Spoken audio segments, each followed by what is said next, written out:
যুক্তরাষ্ট্রের ব্রাউন বিশ্ববিদ্যালয়ে বন্দুকধারীর হামলায় নিহত 2, আহত 8। যুক্তরাষ্ট্রের মর্যাদাপূর্ণ ব্রাউন বিশ্ববিদ্যালয়ের স্থানীয় সময় শনিবার 13 ডিসেম্বর বিকেলে এক বন্দুকধারীর হামলায় 2 জন নিহত ও 8 জন গুরুতর আহত হয়েছে।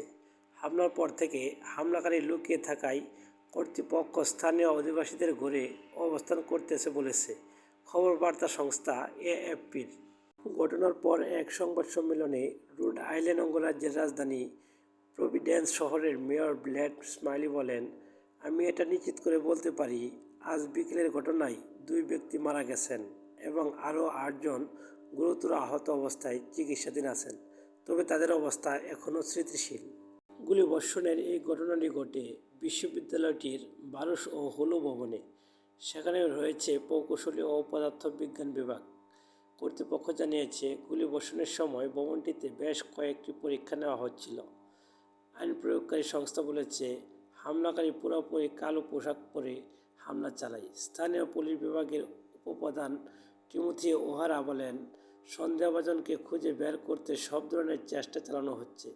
সেখানকার বাড়িঘরগুলো ঠিকঠাক আছে এবং আমি লোকজনকে বিষয়টিকে বিশেষ গুরুত্ব দেওয়ার আহ্বান জানাচ্ছি। দয়া করে বাইরের লোক এই এলাকায় আসবেন না। কর্তৃপক্ষ জানিয়েছেন, বন্দুকধারীকে শেষবার ভবন থেকে পালিয়ে যেতে দেখা গেছে, তবে কোনো অস্ত্র উদ্ধার করা যায়নি।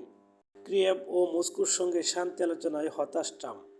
কিং প্রেসিডেন্ট ডোনাল্ড ট্রাম্প রাশিয়া ও ইউক্রেন উভয় দেশের উপরই চরম হতাশ বলে তার মুখপাত্র জানিয়েছেন।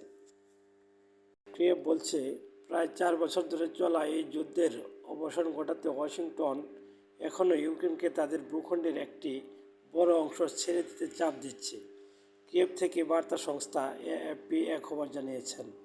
হোয়াইট হাউসের প্রেস সেক্রেটারি ক্যারোলাইন লেভিট স্থানীয় সময় বৃহস্পতিবার 11 ডিসেম্বর সাংবাদিকদের বলেন, প্রেসিডেন্ট এই যুদ্ধের উভয় পক্ষকে নিয়ে অত্যন্ত হতাশ। তিনি আর কোনো কথা নয়, পদক্ষেপ চান। তিনি চান এই যুদ্ধের অবসান হোক। এর আগে ইউক্রেনের প্রেসিডেন্ট ভ্লাদিমির জেলেনস্কি এমন মন্তব্য করেন যা ইঙ্গিত দেয় মার্কিন পরিকল্পনা অনেকটা রাশিয়ার পক্ষ গেছে। জেলেনস্কি বলেন, 2022 সালের ফেব্রুয়ারিতে মস্কোর অগ্রাসনের মাধ্যমে শুরু হওয়া এই যুদ্ধের অবসান ঘটাতে ওয়াশিংটন এখনও ইউক্রেনকে রাশিয়ার কাছ থেকে ভূখণ্ড ছাড়তে চাপ দিচ্ছে।